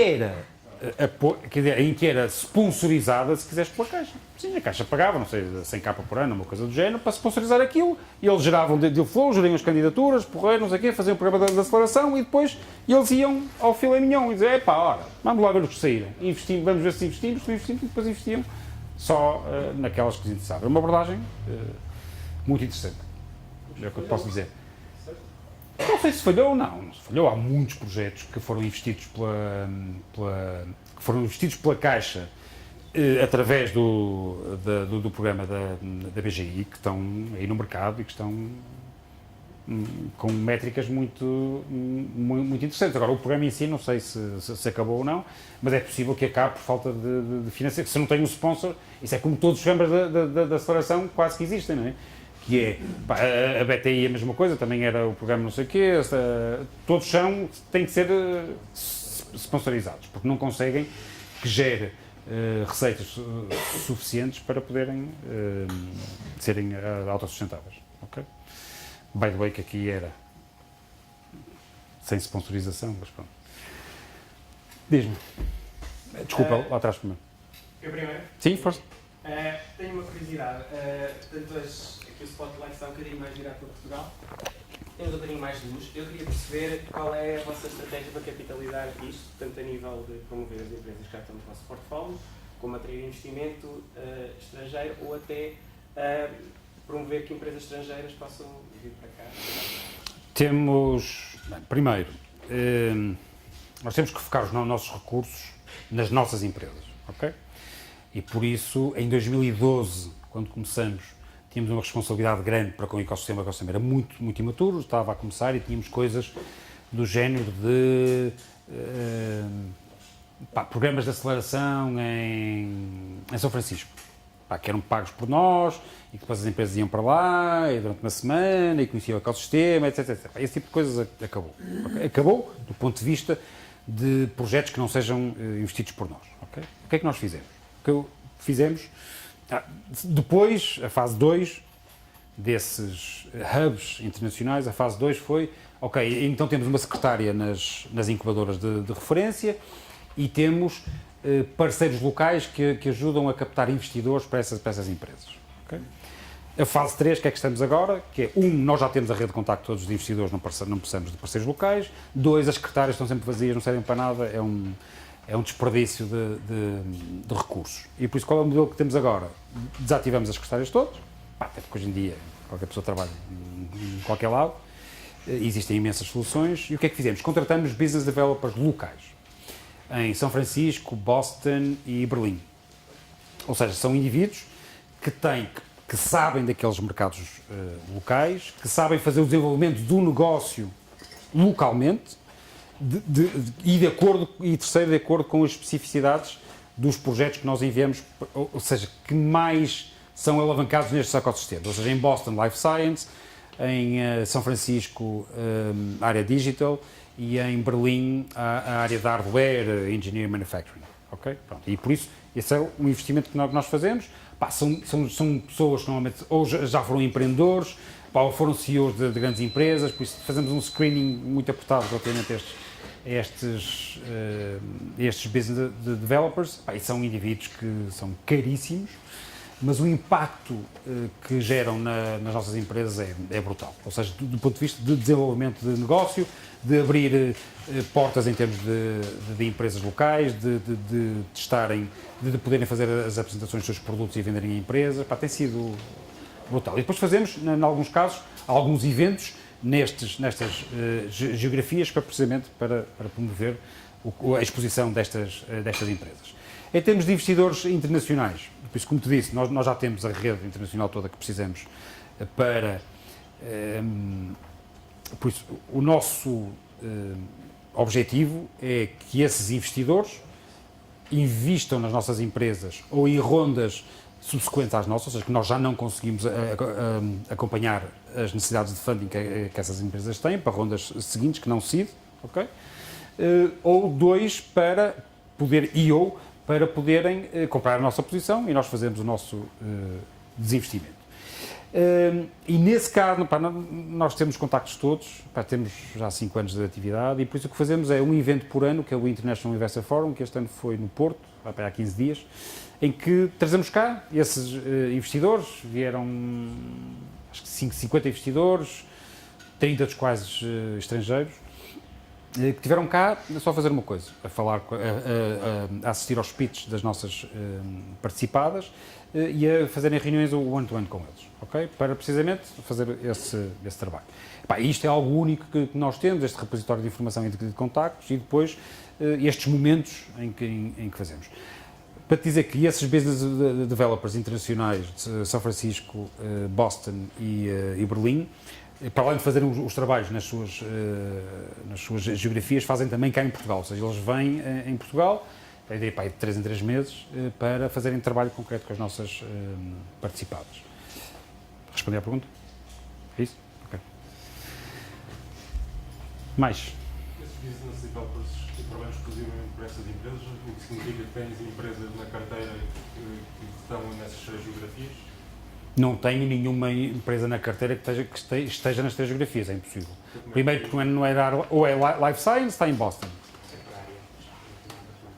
Sim, queria perceber melhor como é que na prática esses business development se convertem em negócio. Por exemplo, pode haver aqui uma empresa que está cá, mas que está nesse vertical e que tem acesso a esse business developer a Correto. negócio. Sim, de Berlim, que não tem necessariamente que... Quer dizer, não tem necessariamente que ter o seu mercado de eleição ser a Alemanha, não é? Não tem necessariamente que ser, mas, digamos, a base de contactos que esse business developer tem é necessariamente ali, mas faz, é de onde? Diz? Ele quer o contacto. Sim, está na rede, possa ser. Não. Basta o Não. formulário, sempre candidato no formulário.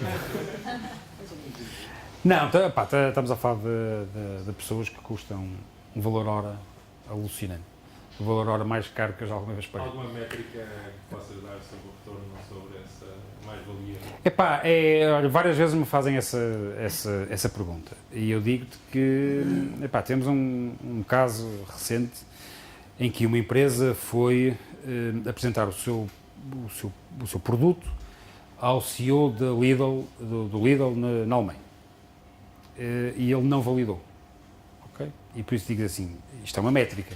Okay? Porque a não validação também pode dizer que não é aquele caminho a seguir ou que é preciso fazer adaptações ao produto, à abordagem, etc. E por isso, nós as métricas que temos em termos de trabalho-hora, 2 em termos de contactos que estabelecem, mas essencialmente o maior que temos é o feedback que recebemos das nossas participadas, e quando o feedback não é no sentido daquilo que contratualizamos, abandonamos esses contratos, como fizemos no ano passado, alteramos o parceiro que tínhamos em São Francisco, etc. Okay? Então, vale a pena isso. A resposta se valia a pena ou se... Eu acho que vale a pena, repare, eu acho que vale a pena, quer dizer, vale a pena por diversas razões. O problema é que nós somos... agora vocês vão dizer, este gajo voltou a cometer o mesmo erro de ser muito low profile na comunicação. Sim, é verdade, porque não voltei a cometer o mesmo erro, sendo que neste caso quisemos fazer muitas alterações e as alterações só tiveram, por uma série de razões, só tiveram prontas agora. E por isso agora é que vamos começar a fazer barulho. Porque eu tenho um defeito que é, eu sou muito pouco de bullshit, percebes? Eu quando digo que entrego, não é? E quando digo que a minha proposta de valor é esta, tenho que estar habilitado para cumprir. E por isso quando eu digo a questão dos 10 dias, hoje em dia estamos preparados para o cumprir. Mas para dizer se vale a pena, vale por esta questão histórico que temos. Há áreas em que somos os únicos, por exemplo, Life Science, somos os únicos gajos, não tens ninguém. Se queres bater à porta de alguém a dizer, mas quem fez investimentos em Life Science em Portugal? Ninguém, só nós. Só nós, quer dizer, não tens ninguém. Com o track record que nós temos, com o número de investimentos que temos, com o número de participadas, com o sucesso que temos, não existe. Com uma equipa dedicada de analistas nesta área. Com um fundo específico nesta área, não tens. Ok? E depois...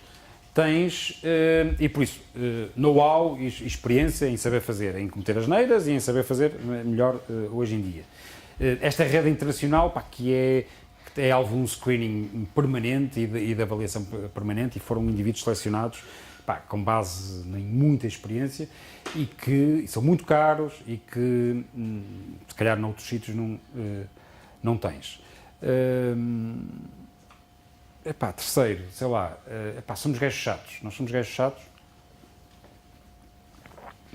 mas acho que é bom, chatos no sentido que temos assento no board de todas as empresas, ou seja, nas 120 empresas que nós temos, está lá um membro, um elemento da minha equipa, e que acompanha o desenvolvimento do projeto, corrige, está a par, faz add-ons, isto também acho que é de valor. Mas isso é business development? Não, os business developers, não. Esses estão numa lógica de... Não encaixam, é numa lógica de consultoria, se quiseres. Ou seja, é à parte. Ou seja, tens esta obrigatoriedade que eu falei de ter os advisors ou os AIRs no board, ok? Ou da própria empresa, e depois tens, on top of, estes business developers que, com um trabalho, que é outra coisa que fazemos, com um caderno de encargos claramente estabelecido dentro da empresa, por isso não é chegar lá e dizer, ora, queria contar a minha história, não é definir o caderno de encargo, o plano de trabalho que se tem com estes business developers, e todos eles têm, todas as participadas que fazem estes engagements comerciais com estes nossos parceiros têm um plano de trabalho, com métricas, com um trabalho que tem que ser desenvolvido por ambas as partes e com entregas faseadas desse trabalho. Isto não é algo que tens em muitos sítios. Sobre essas métricas, há bocado falou em accountability, qual é a accountability desses business developers, então? Pelo que eu percebi, as métricas são qualitativas. Destes business developers? Sim, sim.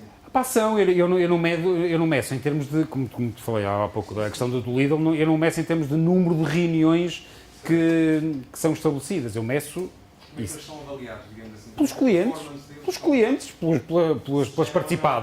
pelas participadas que nos dão a sua avaliação do trabalho que eles desenvolvem. E nós depois, com base nessa avaliação, mantemos o contrato com eles ou estabelecemos o contrato com outros. Por exemplo, se for uma participada, eu posso dizer assim, eu estou a pensar em expandir-me e vou para... Não é o caso, porque são locais diferentes. Faz para... Okay, quero ir para Berlim e quero tirar... Estou limitado por horas ou número de reuniões, como é que eu tiro proveito desse business developer? Se ele tiver menos trabalho com outras, vai-me fornecer mais trabalho para mim? Como é que é distribuído? Eu, como participado, isso me interessa saber. Estou limitado ou não? Ou quão importante pode ser ter acesso a esses business? Nunca ninguém colocou essa questão, Francisco. Não sei. Nunca ninguém colocou essa... Sim, mas nunca ninguém colocou essa questão. Mas nunca tive da parte de nenhuma participada essa questão, quer dizer, agora tu dizes, pá, se calhar nós medimos em termos de horas, mas se calhar ele dá mais horas, se calhar fazemos um pre-screening, que acho que é um bocadinho isso que acontece relativamente aos pedidos que são feitos ao nosso business developers e trabalhamos bem esses pedidos no sentido de eles efetivamente serem, fazer relevância. Posso assumir que nessa área específica, se eu quiser estar lá e em Berlim, eu posso estar a pensar a ceder aos CEOs das Lidlas? Sim, pá, o Wolf, que é o indivíduo que temos em Berlim, é dos melhores que temos. É certo que só temos 3, mas é dos melhores que temos. O evento que está no board da Capital Ventures, Sim. todos estarão. A função do board é de monitorar o negócio ou é de ajudar a catapultar? Eu diria que é as duas coisas, quer dizer, é as duas coisas, mas essencialmente a primeira. Essencialmente a primeira. Porquê? Essencialmente a primeira. Sim, até porque, normalmente, em 90% dos casos, são analistas, ou seja, depois ainda temos o diretor da unidade de investimento e normalmente é este diretor que faz esse add-on em termos de apoio. Agora com este complemento que o colega pôs da existência do advisor e a liberdade. Então isso é outra coisa, é um business developer, é outra coisa, é um consultor, não é esse papel. Sim, mas eu estou a fazer a ligação. Sim, temos 4, ou seja, temos o analista que está no board, temos o diretor de investimento que fora de board e que coordena todas as participadas, temos uma obrigatoriedade nossa, que nós pomos nos nossos contratos, que é a empresa ter um advisor no board da empresa ou um advisor externo que acompanhe a empresa, e depois quarto, nestas geografias que referi, temos, se quiserem, um consultor que está disponível mediante um programa de trabalhos para trabalhar com toda esta equipa, mas essencialmente com o CEO da empresa. Agora só uma curiosidade aproximada. Esse advisor último que Sim. ele trabalha Para mim, para nós, sim, para nós. Trabalha para participar. Pode trabalhar via... Sim, trabalha para nós, somos nós que lhe pagamos e que ajudamos a definir o plano de trabalho com as participadas, sim. E temos uma equipa dedicada que é da Portfolio Development que se dedica só a isto. Referiu há pouco que trabalha com capitais privados, sendo uma instituição pública, é isso? Não, nós temos, por isso, os participantes dos fundos que gerimos são maioritariamente públicos, entidades públicas. Ou seja, temos 38 entidades, das quais, em termos dos capitais investidos nos nossos fundos, são maioritariamente de entidades públicas. Okay? Existe algum risco máximo para estes fundos? Ou Como assim? quando essas pessoas confiam em vocês, esses fundos, existe algum patamar de risco máximo? Epá, é uma história muito longa. É uma história muito longa porque, e não vou responder à sua pergunta, mas é só para te explicar que capital de risco já se faz há muitos anos em Portugal. Só que até 2012 era feito por várias entidades. Ou seja, por exemplo, a ICEP tinha uma entidade para capital de risco, o Turismo de Portugal tinha outro, o IAPMEI tinha outro, havia, mas, e cada um fazia mais ou menos de acordo com a sua estratégia, ok? Sem haver aqui uma estratégia em termos de governo, se quisermos, ou em termos públicos, para o capital de risco. Okay? Por isso não havia uma estratégia pública, ou seja, cada um, havia indivíduos que investiam em hotéis, havia indivíduos, entidades que investiam em fábricas de não sei o quê, havia... Em 2012 o governo anterior disse, vamos acabar com isto e vamos ter uma política pública em termos de capital de risco e temos que ser seletivos. E vamos passar a investir apenas em venture capital e em startups com portuguesas ou com footprint em Portugal e que queiram, tenham a ambição de querer ser relevantes em termos internacionais. Isto foi em 2012 e o que é que fez? Fusionou 4 entidades que existiam na altura, que se dedicavam há 20 anos, alguma delas, a fazer capital de risco, e fusionou isto tudo numa só entidade, que foi a Portugal Ventures. E por isso, os 17 fundos, na altura não eram 17, eram acho que 20 e 28, acho eu, todos esses foram colocados na Portugal Ventures, as equipas também, os escritórios, os 19 carros. tudo isto foi colocado numa empresa, que é Portugal Ventures, e a empresa ficou com estes ativos todos a gerir. Ou seja, nós não temos essa lógica que referiu, que é fundos novos, criados desde 2012, numa lógica de VC e numa lógica de retornos típicos de VC, se quiser. A primeira vez na história da Portugal Ventures em que temos, em que constituímos um fundo de raiz com new money, ou seja, que não resulta da cisão de fundos ou de outras coisas, é que dia é hoje? Não sei. Hoje é quinta, terça? Não sei. Pronto, foi na sexta-feira. Primeira vez na história da Portugal Ventures. Foi na sexta-feira, quinta-feira, que assinamos um acordo de financiamento para a constituição de um fundo em que tem, digamos, new money e em que tem precisamente essa lógica pura de VC. Ok? Que tem uma característica. Neste caso, esse fundo privado, portanto. Tem sim, tem 50% de... Não é bem assim, nós levantamos este fundo ao abrigo da linha de financiamento IFD, aquela que referi, ok? E por isto é dinheiro, se quiserem, da União Europeia, ao abrigo de 2020, que foi feita esta candidatura precisamente para isto, ok? Levantar dinheiro de privados, dinheiro de privados puros, para colocarem num fundo a ser gerido pela Portugal Ventures não é impossível, mas é muito difícil. É preciso reunir uma série de condições que eu sei quais são e que já ando a trabalhar nisso há um ano, mas toda a gente diz que é impossível, eu não acho que seja impossível, acho que é extremamente difícil e que tem a ver com uma coisa muito simples, que é, como eu referi há pouco, o período de investimento de um fundo de investimento, ou seja, o ciclo de vida de um fundo normalmente é de 10 anos. E por isso tem, se quiserem, os primeiros 5 de investimento e os segundos 5 de desinvestimento. E por isso, se eu agora estiver a fazer aquilo que fiz, anotar aqui, na Casa da Música, que é funding, fundraising, ou seja, andar a captar dinheiro de privados para constituir um fundo para depois ser gerido com este espaço temporal, ninguém assegura à pessoa com quem eu estou a falar, que daqui a 8 anos, ou daqui a 9, eu vou estar cá a dizer, olha, está a ver, aquilo que foi o meu compromisso que estabeleci consigo, está aqui. Pronto. E por isso não é fácil ter este tipo de compromissos. Para além de que nós também é uma empresa pública e uma empresa do setor empresarial do Estado, em que tem também uma série de condicionantes que os privados não têm, e por isso eu diria que sim, é possível, desde que seja assegurada, digamos, a missão pública que esse fundo tem que fazer. Ou seja, dou um exemplo, na área de Life Science, há uma falha de mercado. Na área de ciência não há ninguém a investir. Agora há um fundo pela primeira vez, o nosso fundo foi o primeiro a ser criado, ainda antes da Portugal Ventures, acho que foi em 11.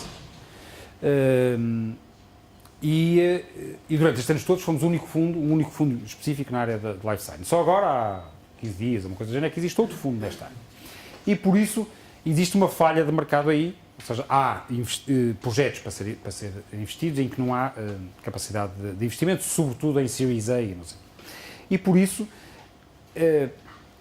neste caso, por exemplo, se houver o interesse público em que a Portugal Ventures gira um fundo desta natureza, tem que ser dada a dotação orçamental ou as contrapartidas que sejam suficientemente interessantes para que os privados estejam associados a este fundo para cumprir aquilo que é uma missão pública. E digo, por exemplo, em termos daquilo que é uma série de contrapartidas que são dadas à captação de investimento em Portugal, por exemplo, através dessas contrapartidas, pode ser uma possibilidade de dar um retorno daquilo que é o investimento que possa fazer nesses fundos. Há várias formas, mas necessariamente tem que ser para suprimir falhas de mercado e para poder... Esta questão da alteração que chegou, o decreto-lei que saiu em 28, em que dá a questão do visto por 360 mil euros investido no cidadão estrangeiro não da União Europeia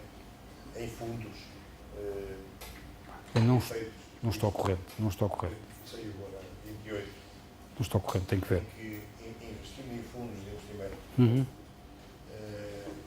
no valor Mas não sei se é aplicável aos fundos de capital de risco. Não sei se é. Não sei se é. Sim, mas o princípio é esse. O princípio é esse. Ou seja, ou em áreas em que não há, efetivamente, que há uma falha de mercado e não há ninguém a comatá-la em que nós podemos estar, e, cumulativamente, em que há um compromisso público de que há uma área estratégica. não se refere a imobiliário, refere-se certamente a carências de fundos para investimento em projetos Ok. do que está a Vou ver. Obrigado. Dê-me, Luís. Duas perguntas também muito rápidas. Há uns meses atrás o Secretário de Estado disse que Portugal Ventures ia estar muito interessado em procurar ativamente parceiros de investimento lá fora para investir nas startups portuguesas, não só Portugal Ventures, mas sempre a meias, digamos assim, com fundos ou com investidores estrangeiros. Tem havido trabalho nesse sentido? Tem havido, quer dizer, houve três trabalhos, se quiseres. Aquilo que é o trabalho diário que nós já fazemos e que sempre fizemos, de apresentar as nossas oportunidades de investimento a investidores internacionais, na perspectiva de sindicarem connosco os investimentos que fazemos. Ou seja, nós, pela primeira vez na história, este ano, definimos este o ano passado e este ano, passou a ser obrigatório. Nós só fazemos investimento em determinados setores se outros co-investirem connosco, ou seja, é obrigatório fazer co-investimento, okay? Sobretudo, por exemplo, na área digital. E dois, fazemos isso com a nossa rede de investidores internacionais. Por acaso há uma nota relativamente aos peritos que eu também vos quero dar. E fazemos isso com investidores internacionais. Dois, o Governo, como referi há pouco, fez um caminho que não tem a ver com Portugal. Nós contribuímos para esse caminho, que é com a criação do 200M. É um fundo que é precisamente de match funding e com investidores internacionais. Okay? É orientado muito, eu diria quase exclusivamente orientado para investidores internacionais, e isso vai estar disponível para a semana, uma coisa do género. Seguramente vai estar disponível antes do Web Summit, que é o último deadline que foi estabelecido. 3, começamos em abril, acho eu, maio, uma parceria com a Seedrs, para podermos encontrar uma metodologia que permita nós podermos acompanhar digamos, as rondas de captação de investimento que é possível através da plataforma Seedrs, e nós podemos sindicarmos com o mesmo valor que é angriado através da plataforma. Eu diria que também, hoje nós estamos em outubro, sim, acho que até o Web Summit isso sai. E por isso foi estes 3 caminhos, que já continuamos a fazer, 2 o 200M e 3 esta parceria com a Seedrs, que acho que vamos concluir até ao final deste mês. Para levantar dinheiro é melhor para a coleta? Não, acho que não. Acho que não, como te disse, há muitos VCs, além de nós, com capacidade de investimento e com necessidades e compromisso em termos de investimento. Todos fazemos projeções em termos de investimento, e por isso todos temos que as cumprir, e já só faltam 3 meses. E por isso eu diria que esta é uma boa altura. Quanto aí ao nosso ecossistema, já falamos também um bocadinho sobre isso, olhando para as startups, para as incubadoras, para as aceleradoras, como é que nós nos podemos aproximar mais e cooperar mais, depois que na realidade cada incubador, isso fez parte da apresentação, Sim. Mas depois na realidade cada incubadora já tem tanto trabalho e preocupação em trabalhar as suas startups, em trabalhar os seus programas, como é que podíamos começar a linkar as coisas? Eu diria, quer dizer, muito improvisado, eu diria que, eu acho que é mais relevante linkar empresas do que incubadoras. Ou seja, eu acho que é mais interessante nós podermos ver aquilo que é as ligações que podem ser estabelecidas com as empresas que estão numa incubadora, com outras que estão na mesma área de outra incubadora, tentar estabelecer. Acho que há um ganho maior do que do que o foco seja nas entidades em si. Ok? Acho que eu iria por aí. Relativamente às incubadoras, eu acho que há alguma coisa óbvia que é aquelas que optam por uma especialização mais facilmente conseguem ter ganhos de escala com outras incubadoras que sejam igualmente especializadas. Isto parece óbvio, muitas vezes não acontece, por isso eu privilegiaria esta ligação de incubadoras mais especializadas com outras, porque ajuda, porque quando tens uma especialização tens à tua volta uma série de recursos orientados para aquela área que te ajudam a alavancar mais o negócio, não é? E por isso eu diria por aí. Ou seja, empresas com empresas e depois em termos de incubadores aquelas que estarão mais especializadas, acho, por aí. Obrigada pela vossa presença. Tá? Espero que tenha sido útil. A mim foi que me prepararam, não é? Portanto, que me foram dadas. Não descurar a questão de detalhes, porque acho que são estes detalhes que vão fazer a diferença quando vocês baterem à porta da Portugal Ventures. Ok? Boa noite. Obrigada. Obrigado.